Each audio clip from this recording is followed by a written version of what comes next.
All right. Can you see my screen and hear me? Perfect. Great. Well, thank you so much for the warm welcome, Dr. Fabry, and thank you so much for the invitation to join your community today. As Megan said, my name is Dr. Fiona Doherty. I am currently a tenure track assistant professor at the University of Tennessee, and my talk will be focused on this intersection between social connection and climate resilience, based on a case study that I did in Appalachian, Ohio. And we should have plenty of time to talk about sort of relevance to West Virginia as well. So, a bit about me. Um, I have my MSW and PhD from The Ohio State University. My practice experience is largely in macro settings, focused on garden-based education and food sovereignty in New York State. And then I've done some environmental justice and climate justice organizing with farmers in Ohio. I was born and raised in northern Appalachia. And my scholarship really focuses on understanding climate justice issues with a focus on health disparities in underserved and rural contexts. And my goal is to use relational strategies. We all know that relationships are our bread and butter here in social work. So really looking at how can we strengthen relationships to then strengthen resilience at the community level. And something I really love about my work is that it's highly community engaged. So I've had the pleasure of collaborating with a variety of community organizations and agencies. Some of the folks are listed there. And so in the next 45 minutes, hour or so, this is what we will be focusing on. I'll start us off with sharing some background information about this interconnection between social connection and climate change resilience. And then I'll bring those concepts to life using a case study example from my research. I will share some implications for social work and related professions, and then I am very excited to have some time for questions and discussions with you all. And I want to point out that a lot of the photos that I'm using are photos from community members, so photos from my research in Appalachian, Ohio, and it's a joy to be able to share them with you today. And so our learning objectives are to understand how these concurrent challenges of social disconnection and climate change compound each other and create this cycle of vulnerability. I'll also focus on place-based determinants that relate to these interconnected challenges of social connection and climate change resilience. And then drawing on that research study I've mentioned, I will propose some community-informed recommendations for convergent strategies to enhance both social connection and climate change resilience. And those are perspectives coming from both older adults and younger adults in Appalachian, Ohio. Before I dive in, I want to make sure we have a common understanding of some key terms I'll be using. So when I talk about social connectedness, it is having a desired number, quality, and diversity of relationships that really instill a sense of feeling cared for, feeling valued, and supported. We know that social connection is critical for a variety of health outcomes. When I talk about extreme weather, I'm referring to weather conditions that are atypical in terms of their magnitude, their location, or their timing. And a lot of these weather conditions can be attributed to climate change. And so in West Virginia, extreme weather might look like flooding, extreme temperatures, both extreme heat and cold, also prolonged droughts. Here in Nashville, where I am currently located, extreme weather can look like extreme precipitation events. We just had a pretty devastating ice storm at the end of January that really shut the city down for about a week. And we've also experienced just prolonged heat, heat that doesn't really let go or go away. So very warm nights, very warm days. So this persistent and prolonged extreme heat. And then lastly, when I talk about climate resilience, it is the individual and community capacity to prevent, withstand, respond to, and recover from climate change impacts, including extreme weather events. And so let's dive into some background information on these topics. So as I mentioned, extreme weather is increasing in frequency and intensity around the globe. At the same time, we are experiencing a growing epidemic of social disconnection and social isolation here in the US. We are the most socially disconnected than we have ever been. And so alone, these challenges have, really negative impacts on individual and community well-being. But together, they actually compound each other and create a really dangerous cycle of vulnerability, right? When we think about extreme weather, it alters our environments, including our social environments, right? Damaged infrastructure like roads, reduced opportunities for social connection, strained social relationships. And then we also know that if we are not socially connected to each other, we have a decreased ability to respond to any type of stressor, including climate change impacts. So really this hindered ability to share information, to share resources, to provide mutual aid, and to work together to also mitigate and prevent further climate change impacts. And it's interesting, the crisis of care can be seen as a shared root cause of both social disconnection and climate change vulnerability. And the crisis of care really looks at how our relationships with each other and also with the natural world um, have become less valued than capital gains. And this reduction in time and energy and capacity has led to decreased social care and connectedness. So here are a couple of photos that really bring these concepts to life. Here we can see how extreme weather might impact social connection. The photo on the left, extreme weather can be hazardous and keep us isolated indoors. The photo on the top right, drought is impacted or excuse me, drought impacts food production. Thank you. And when food production is impacted, it can have lots of ripple effects, including, you know, feelings of resource scarcity and competition impacting social relationships. And then on the bottom right, this is a photo from Hurricane Helene in eastern Tennessee in 2024.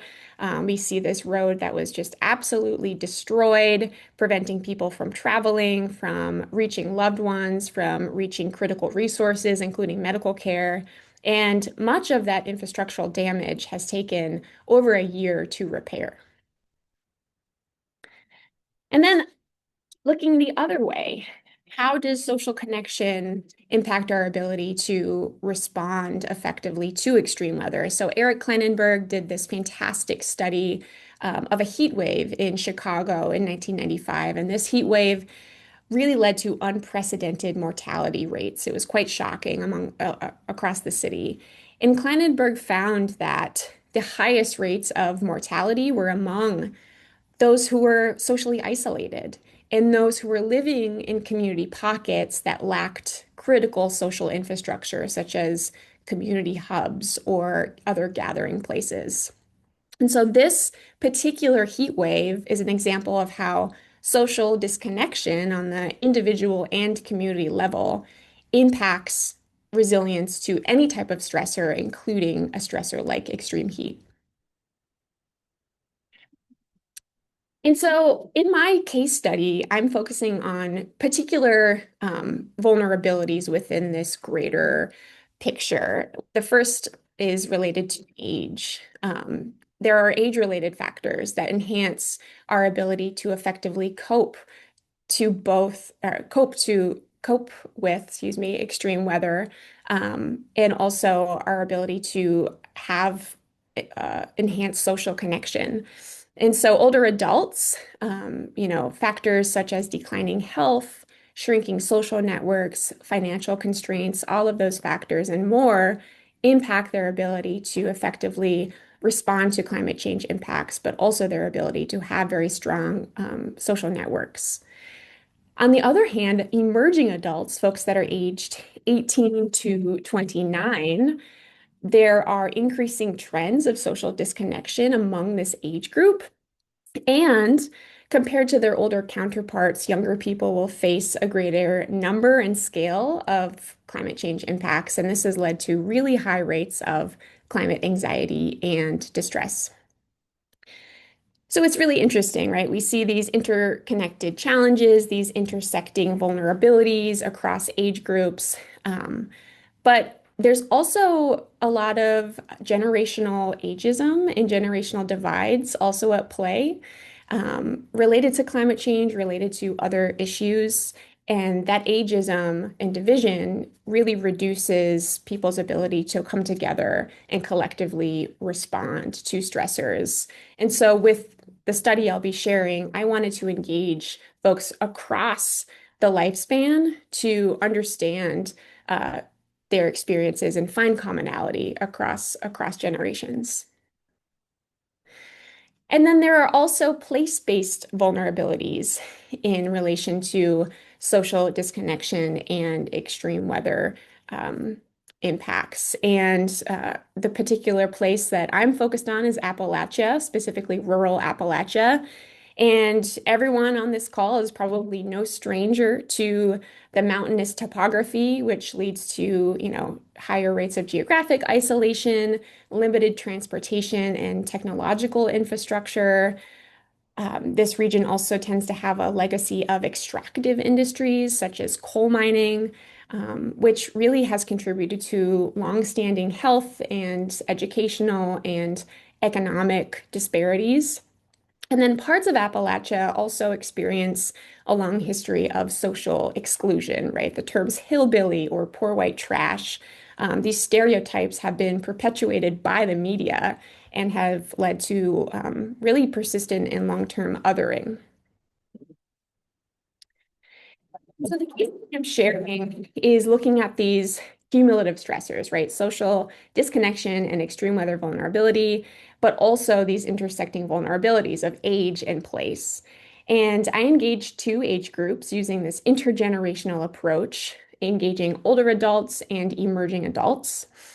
And focused in one particular county in Appalachian, Ohio. This is Athens County. It's in the southeastern corner of Ohio. And the region has a pretty intense history of flood events, has a legacy of coal mining, has very high rates of poverty and food insecurity. But it also has this rich history of community organizing and activism, and is the location of Ohio University. And so I used a multi-solving framework to guide this study. Multi-solving focuses on community capacity building to address interconnected challenges at the same time with the same set of resources for more efficient, effective, and integrated solutions. Multi-solving draws from Indigenous knowledge and really takes a systems approach to looking at how everything is connected and how by strengthening relationships, we are strengthening our communities. And so the aims of my study were to explore place-based factors related to both social connectedness and extreme weather resilience, and then to understand community members' experiences and perceptions of this intersection, right? Are people thinking about this? If so, how? If not, why? And like I mentioned in my intro, I could not do the work that I do without really strong partnerships with folks in the community. I'm from Northern Appalachia, but not from this particular county, so I am an outsider. So it was really important for me to build relationships with agencies and organizations, kind of working across sectors to focus on how this study could be mutually beneficial to their work, focused on social isolation, focused on community development, and focused on healthy aging. And these folks also help me really understand how to enter the community. You might notice that I'm using the terms climate change and extreme weather interchangeably. We know that climate change, is a politically polarized term. And so they really advised me to lead with extreme weather when I was engaging with participants and community members, which I appreciated. Happy to talk more about that towards the end. And so here's a huge sort of high level overview of the methods that I used. And I'm happy to talk more about this towards the end, but this is just a snapshot. So I used a method called participatory photo mapping, and it combines photo voice with community mapping and really engages community members as active collaborators throughout the research process. The fact that it produces both visual, right, in the form of photos, and spatial and narrative data creates this really holistic understanding of place. And it can also be a really accessible way for participants to understand things in new ways, but also an accessible way to share findings with stakeholders. And so this data was collected in the summer of 2024. I had 16 participants across those two age groups. And first, I asked folks to take photos of anything that made them feel socially connected. Once they shared those photos with me, I created a spatial map for each participant, plotting a data point for every place they had taken a photo, right? So a data point at the library, a data point at the church, a data point at the cafe. And then I met with every participant for a one-on-one interview using those photos and those maps to elicit a conversation about their experiences of social connection, but also starting to bridge into that topic of extreme weather. And so I carried out 16 interviews and then hosted two intergenerational focus group discussions so that we could also produce this more collective narrative of experience.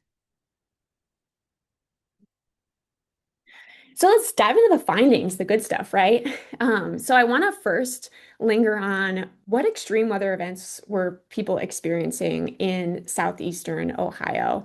Um, this was really interesting. I ended up collecting the data during a historic drought. So this drought was in 2024. It hit much of the state of Ohio. However, Athens County was in the band that was hit the worst here. And so people talked a lot about the drought, particularly in experiences and feelings of grief and distress. So we'll talk about that in a couple of minutes. Folks also shared how flooding is just part of daily life. It doesn't have to be an extreme weather event. Floods just happen all the time. Folks named severe storms, extreme heat as extreme weather events, but then there was a lot of anxiety, particularly about this increase in tornado activity. Folks really were not prepared for the tornado warnings and experiences. And that year, Ohio had 74 tornadoes, which is just knocks my socks off. That figure is so high. So this actually aligns with climate trends that show an increase in tornado frequency and a regional shift of where tornadoes are occurring in our country. You know, we all probably think of Tornado Alley in the Midwest, or in the Great Plains, but tornadoes are actually moving north and occurring more in the southeast and the Midwest. So something that we should all be aware of and thinking about, both personally and professionally. Um, so let's move on to the topic of, you know, where is this intersection of social connection and climate resilience? What does that look like in a place-based way? And so people identified three major themes. Community hubs relate to both social connection and climate resilience, green spaces as well, and third, community care. And so community hubs, particularly the libraries came up again and again and again as really important places for building social connection, for building trust, but also important spaces during extreme weather. Folks describe them as cooling spaces, as evacuation shelters, as electricity sources during power outages. And I really love this quote from an older participant here at the bottom left. She shared, you know, everything happens at the library, and if the librarians don't know it, nobody knows it. So clearly, these are huge assets for rural Appalachian Ohio. Folks also described this phenomenon they referred to as ghost towns in a lot of areas of the county where there used to be community hubs, but they have just been disappearing over time. This particular photo on the right is a drive-through bank window where one older gentleman would go and get most of his social interaction for that week. And he shared that that bank had just closed. So, a lot of change over time, a lot of disappearance of community hubs, and the appearance in their place of places like Dollar General, which folks really did not feel like created that same sense of community and connection.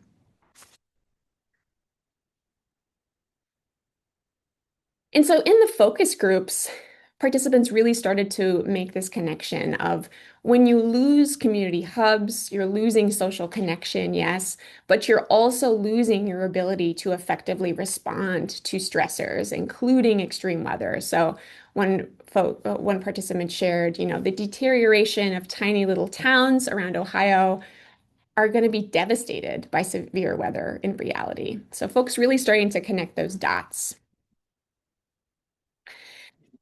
And I also use mapping, right? So this is an example of a participant's map. The red dots show where they had captured photos related to social connection.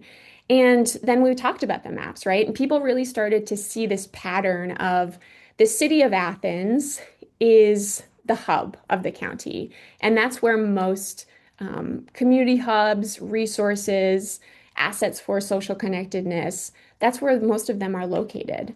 And if you don't live there, you have to drive 10 to 35 minutes to reach them. And that's assuming that you have reliable transportation, right? So folks really started to identify um, these disparities in this unequal distribution of access, especially for folks living in more remote areas or folks with transportation challenges.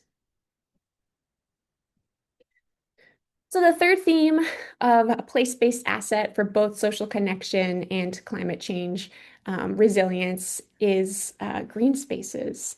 And so green spaces were named as really important spots for forming new connections with people who are also enjoying the outdoors, deepening connections with existing friends and family through foraging or hiking or swimming. Folks also described this sort of feeling of one person referred to it as collective effervescence, and that is this shared moment of nature-induced awe, right? So we're seeing that green spaces are places where people are forming connections with others, but they're also a place where people feel this connectedness to nature. Green spaces were also identified as really important assets for extreme weather stressors. So, knowing where to get reliable food or water during an emergency, and then having this enhanced familiarity with the environment that really gave them a leg up when weather patterns were changing. I mentioned that this county has a legacy, a history of coal mining, and really a consistent pressure from natural resource extraction in different forms. So it's interesting to think about how green spaces are significant assets, but they're also threatened by industrial pollution. So the photo in the top right there is Bookdale Spring, which is maintained communally, and it's a place that was named as important for social connection and also a major water source for residents. However, there are mixed perspectives on whether this water is safe to drink. Some folks feel like it is contaminated by mining pollutants, yet it's still used daily by a lot of people. So that's really, really interesting, this kind of paradox, right? And then the photo on the bottom left is this beautiful picture that a participant took from her, front yard, and she had shared that that land had just been sold to an extractive company and was, feeling a lot of grief and anxiety and fear around what that was going to look like. She shared, I'm not sure if it's going to be timber or gas or oil, but that's going to be gone.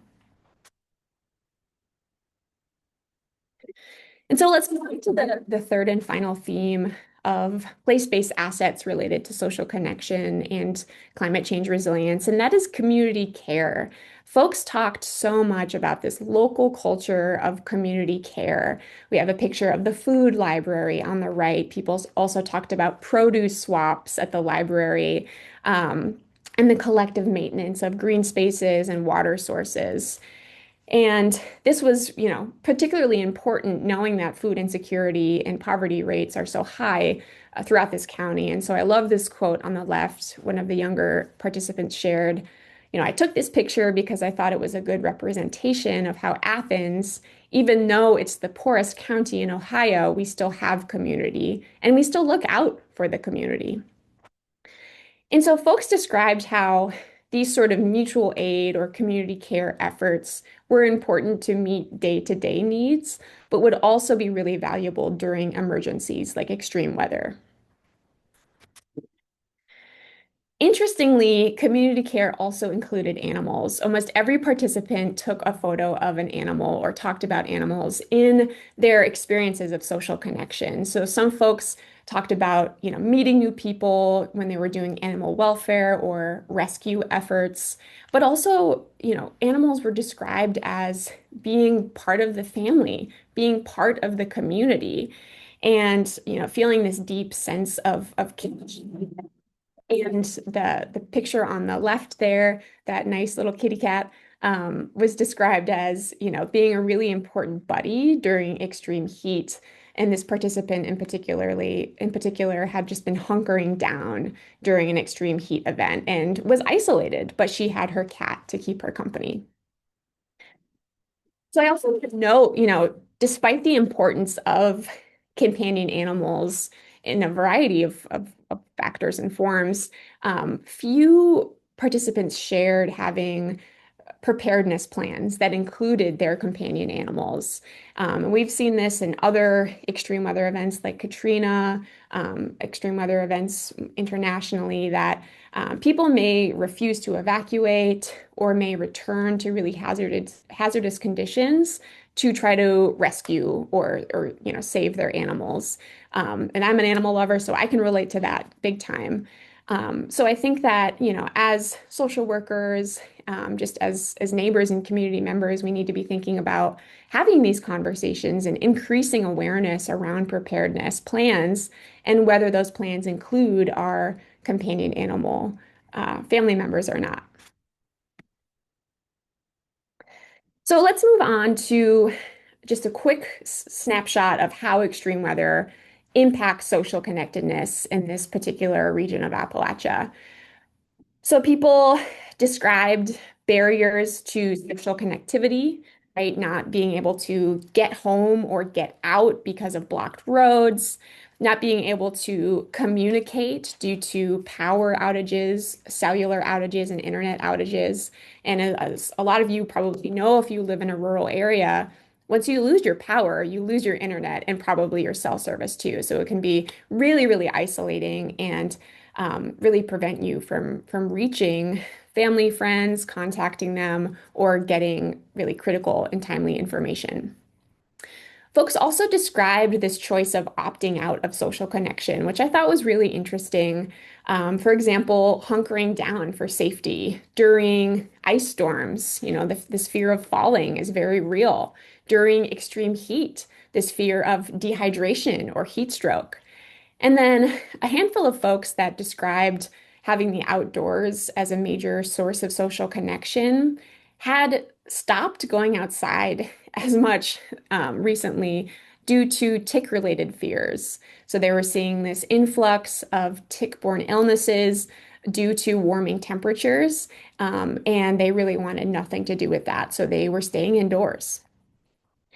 And then lastly, folks described this sense of cultural loss and grief, in particular, the connection to that drought that was happening during data collection, really being worried about the farming community, having worry around impacts in animals, in culturally significant foods like the pawpaw fruit. So this deep sense of connectedness to place and then a grief of seeing that place get devastated by the lack of rain. And so I wanted to pivot now and learn from some of the participants in this study. And what do they feel like is important? How do we go forward and find integrative solutions to enhance both social connection and our resilience? And so these recommendations came from the focus groups that included the different age groups. And the first recommendation was to host community conversations, um, particularly host them where people are already gathering. So places like libraries or senior centers. And they really wanted a space for relationship building, right, to enhance that social connection piece, but also a space to talk about safety planning for disasters, even maybe have some supply distribution, some education. And I think one thing that really stood out to me here was that they didn't feel the need to have outside experts come in to provide education, but they really wanted a space where the community members could share knowledge within their own community. And I really I just had to move my Zoom box for I'll read it out loud. So this is from a younger participant who had expressed these sentiments of feeling very isolated. And she shared, I read something recently about the importance of talking to strangers and how it boosts overall happiness, mood, and sense of belonging. The power of communication, eye to eye, face to face, is something that has dwindled with technology, especially in places like Southeast Ohio, where technology and infrastructure are unreliable. It is an art that we cannot forget the power of face-to-face communication and talking with strangers. And so the second recommendation was to engage local leadership, engage elected officials and county commissioners. Folks wanted to start knocking on doors to share their photos and their maps and their stories related to social disconnection or extreme weather vulnerability. And so another participant shared this moving quote of, who do we put in office to represent us that will acknowledge the connection between these two concepts?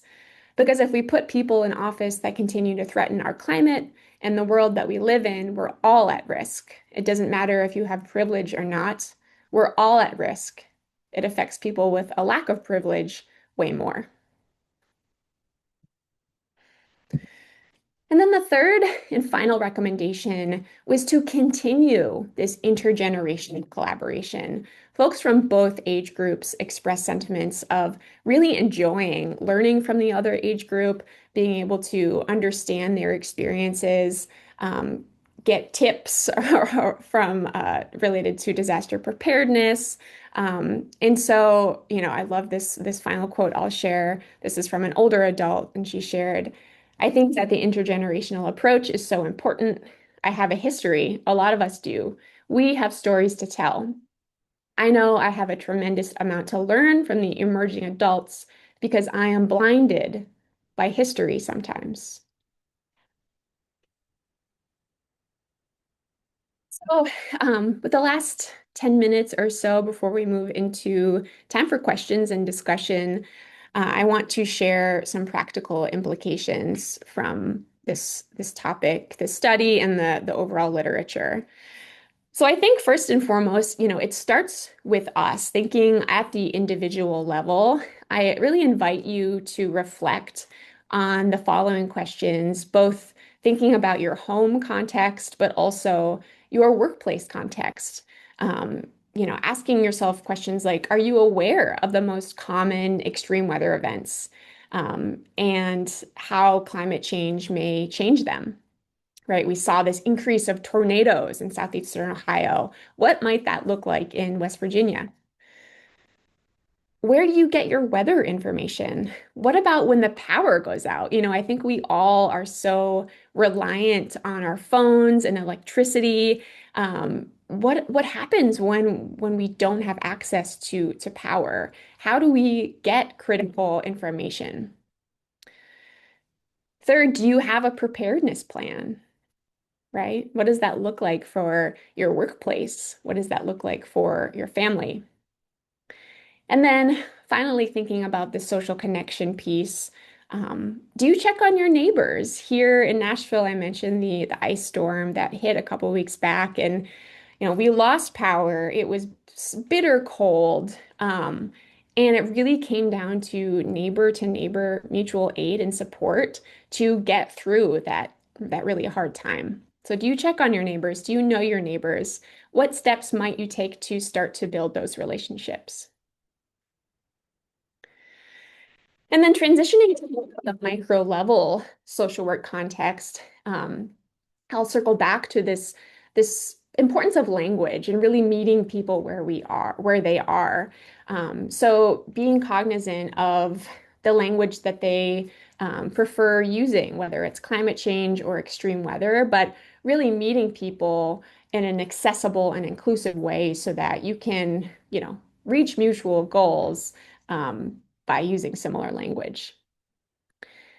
Then thinking about assessment, how can we start to ask questions about folks' community contexts, whether it's rurality or, what does the digital infrastructure look like in your neighborhood? What is your digital connectivity?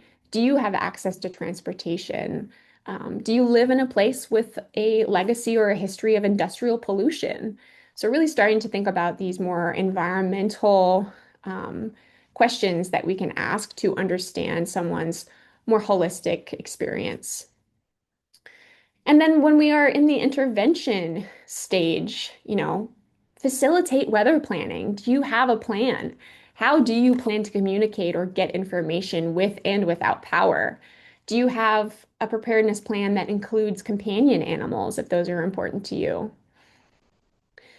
Also, thinking about this deep connection to place that so many rural communities have. I know I have a very deep connection to place. And what does that look like when our cherished places start to change or start to experience devastation from different extreme weather events? So, really thinking about how can we support these experiences of loss of place or ecological grief among our community members. And then lastly, thinking about how can we strengthen social connections, knowing that social connectivity is critical for so many elements of health, including our community resilience. So thinking about what sort of creative ways might we strengthen intergenerational bonds or honor human animal bonds? And then at the more macro level, um, I just keep coming back to the significance and the importance of involving community members in planning efforts, whether that's disaster planning or another type of community development. These are folks who know the communities best, who have the expertise in that community. And then thinking about whose voices are not typically at the table. So whether it's older adults, or children and youth, folks from historically marginalized groups, right? How do we make sure that their voices are at the table so we also understand their unique experiences? And this work has to be across sectors, right? We are not going to be able to prepare for for climate resilience working in silos. So how can we be working with other sectors, other disciplines, across the local, state, and federal agencies to really be poised to swiftly coordinate resources as needed?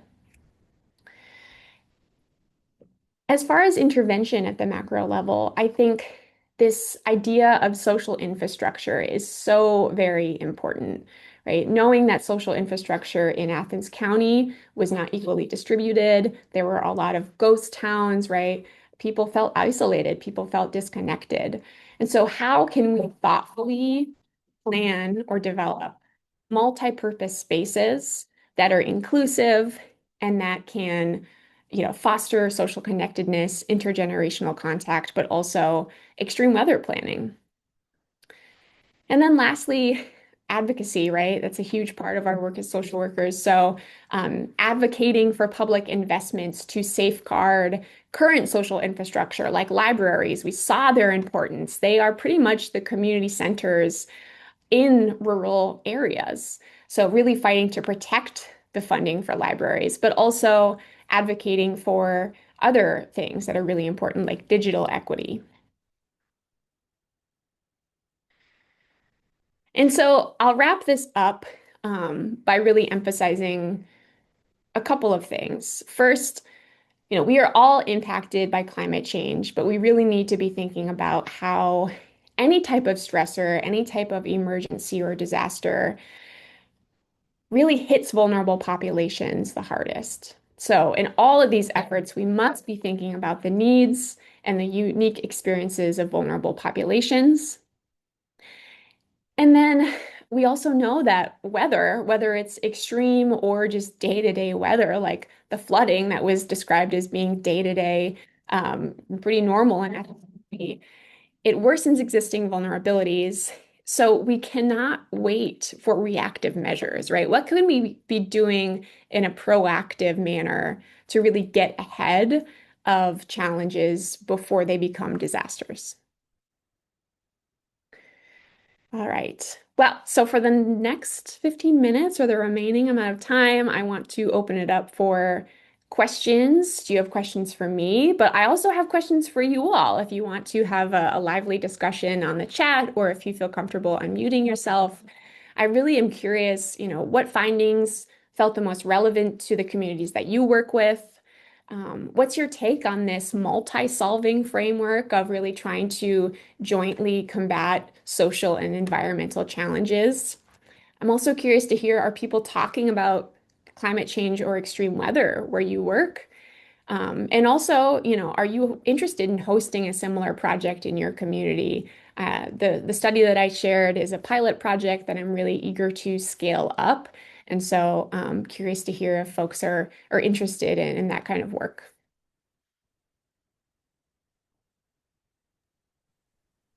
D- Dr. Doherty, I'll chime in. Thank you for this. It's such an interesting topic, and so relevant. And I'm just wondering your thoughts. And I love the kind of the community empowerment, the community education piece you were talking about, because I was just sitting here pondering how, for example, just this what past week or what have you, we heard that the president has required that military installations purchase fossil fuel energy in the future as a way to help the coal industry rebound.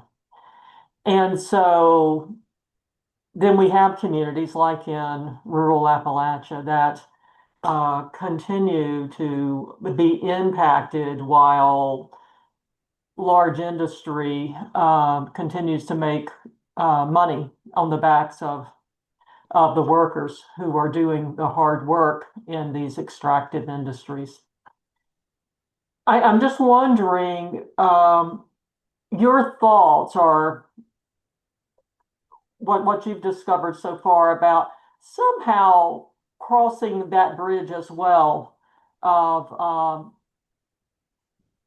ways to connect with political leaders who might be science deniers or would say climate change is a hoax. And I think empowering local people is a wonderful tool in that. And I just wanted to invite your thoughts about how we can um, get decision makers more in tune with science and this connection that you're making about the social interaction and the impact on people and communities. Yes, yes. Thank you for the excellent question. Not an easy one to start with, but very important. I think it all comes down to conversations, right? So, for example, every individual in my study was having their own lived experience and kind of thinking about things in their own way. then bringing those folks together for a more collective kind of consciousness raising, connecting the dots between, okay, we're losing community hubs. What does that mean for social connection? What does that mean for extreme weather resilience? And really getting like fired up in the process. And then I think the beauty of this particular method that uses photos and maps and storytelling is that those stories become a little easier to share.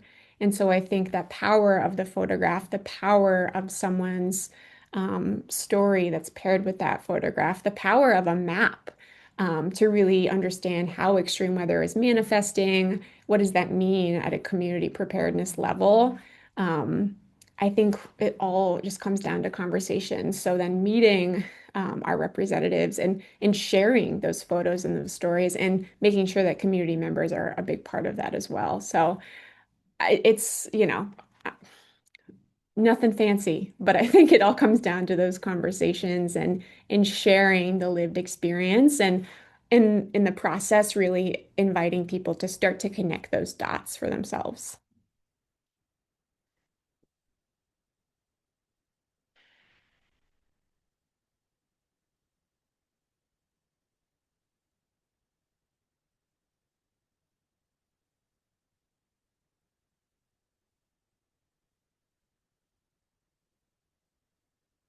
I'll chime in.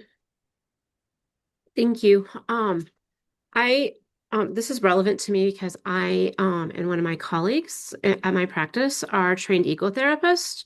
So we're always talking about climate and climate anxiety and yeah, I wanted to pipe in and share like it's relevant and I'm going to talk to her about maybe like some curiosity in hosting. Is there anything that you can share so I can share with her? Like what's the best way to, if we're curious in hosting a similar project, to get that information so I can explore it with my team? Sure. Yeah.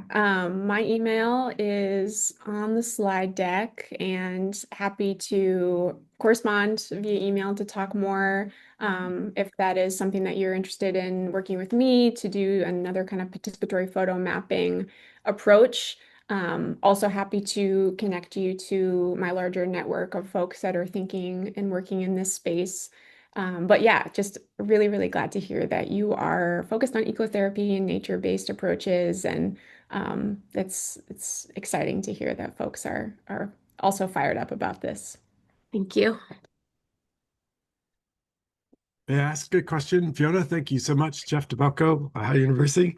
Thank you for studying our county and sharing your insights with the photo exhibit. It was fantastic to have you present here and share those photos.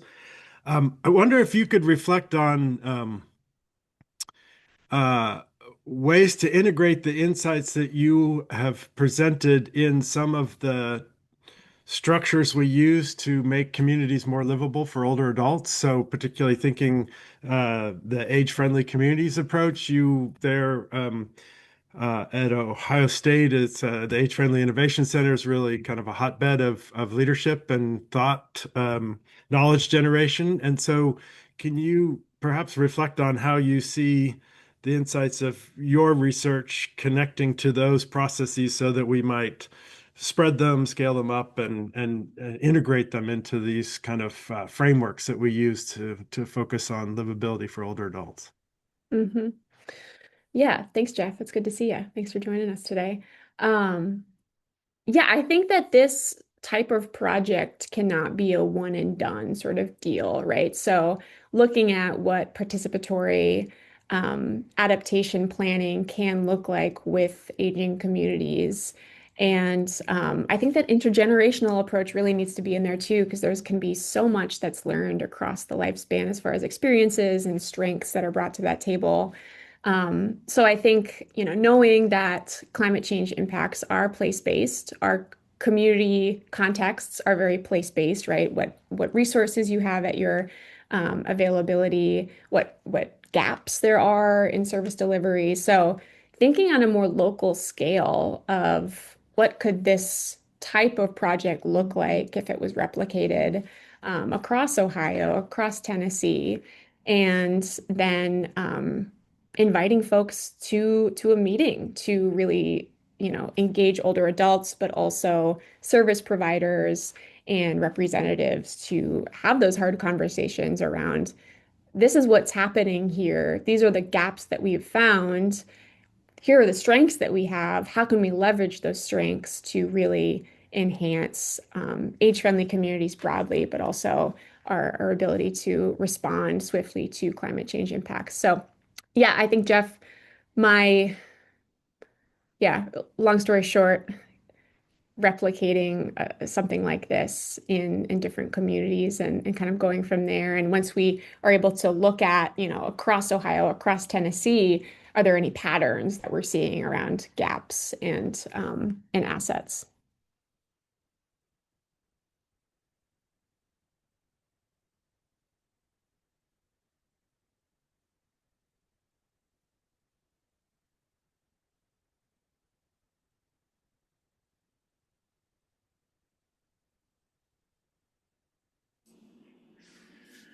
I was thinking a lot of the digital equity piece that you discussed in West Virginia, that's a major issue, right? So many of locations don't have Wi-Fi or don't have access to reliable even phone service. So yeah, like just thinking, what does that look like? And yeah, that's something we've been talking about in the School of Social Work, but the more infrastructure is ultimately needed, right? So yeah, I don't really have a question, but I just was, yeah, was really just thinking about that. Yeah. Yeah. Yeah, it's a huge challenge, and I think my brain keeps going back to libraries, knowing that they are regional, they are there, they're doing good work, they are accessible, they are inclusive, and library social work is a growing area. So, I'm just curious from the librarian's perspectives around what is feasible, with the resources that you have. Do you feel like you could open it up to whether it's like emergency preparedness planning?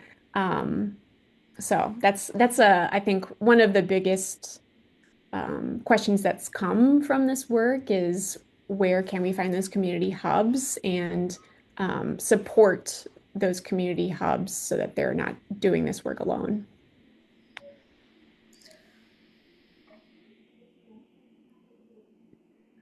Yeah.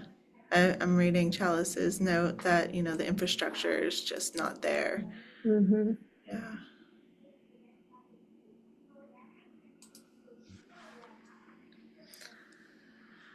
It's really neat to see. I live in West Virginia, born and raised here for most of my life. Did live in Tennessee for a minute in Knoxville and in Virginia Beach, Virginia. However, when I was in elementary school, I experienced a horrific flood that, took our home. So, and ours was our local school, elementary school, because that was the only thing in our community. We didn't have access to a library. So it's really neat to see how it has really, turned and maybe left the school system because it's already taxed enough with much needed resources that they don't have to see that there's another entity now helping. Yeah, thank you for sharing that, Beverly.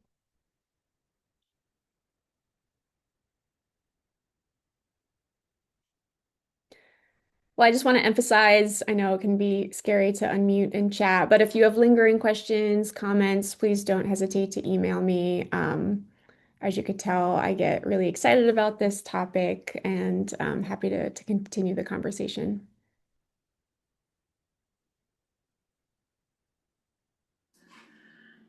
The CE certificate will be sent to your email from Michael Brown. So we have your emails through your registration.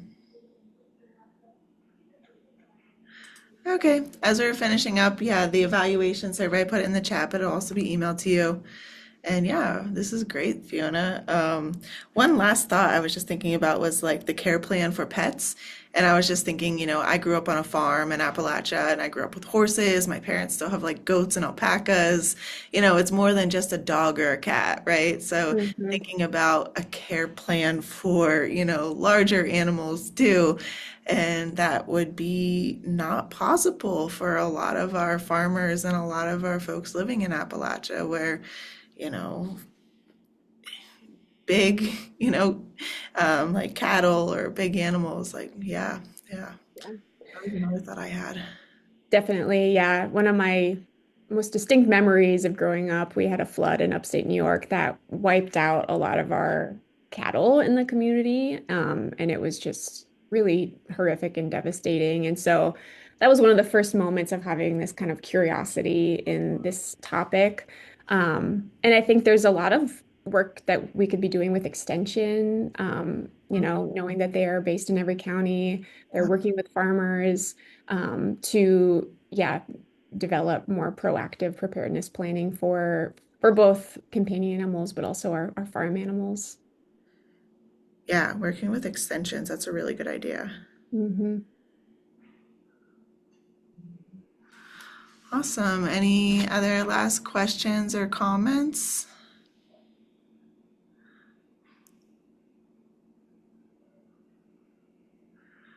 All right. Thank you, everyone. And thank you again, Fiona. I really, really appreciate you being here. Thank you for the invitation and the Yeah, space of to course. share. Yeah, of course.